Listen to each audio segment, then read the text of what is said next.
Hey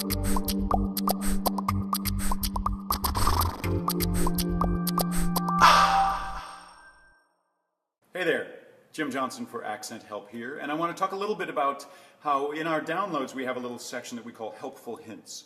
So oftentimes there are some things that you can do that sort of trick yourself into doing some of the things that you want to do for an accent. For example, one thing that can help a lot of the time is to physicalize whatever you're trying to do. So with RP, for example, Standard British Received Pronunciation, there's more pitch range than what most Americans are used to. So by physicalizing that sort of movement, you can get it not just vocally, but you can get it by watching what you're doing and also through doing the physical action. So you can get it kinesthetically as well. So physicalizing whatever you're trying to accomplish oftentimes helps. Thinking about this being an RP more speaking, as opposed to this being more American style speaking, sometimes that physicalization makes a big difference. There's one bizarre one that's pretty freaky, is that sometimes when people swing their arm, it seems to help them with Cockney. And in general, swinging their arms sometimes gets people to just be a little more aggressive and oftentimes helps with working class accents.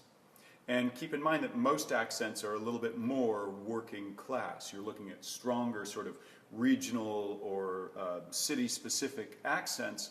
Oftentimes that's more typical of working class people.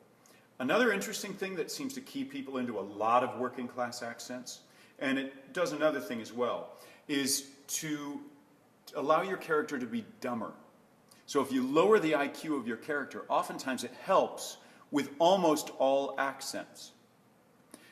It tends to let people do a thicker version of whatever accent they're working on. Sometimes it's offensive to say that about an accent. You know, it's in that danger zone of saying, think dumber and you'll do that accent more strongly.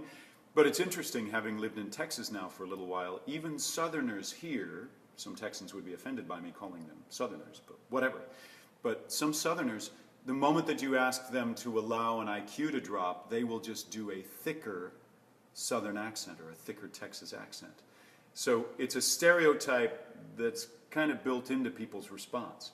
So oftentimes being dumber helps you to thicken whatever working class accent you're working on. Another thing that I would say is that sometimes, for example, focusing on chest resonance, really opening up the low end of the voice, oftentimes helps people when they are working on an accent that has lower placement. That's oftentimes another little helpful thing. Physicalizing where the placement is for an accent, that'll oftentimes help you as well. Physicalizing the intonation pattern will also oftentimes help you to be able to pull it off as well. So you doing these physical actions, allowing yourself to be dumber, allowing yourself to stand up straighter when working on RP, these little tricks are some of those helpful hints that we look at that somehow miraculously help people to get it. There you go. For more info, check out accenthelp.com.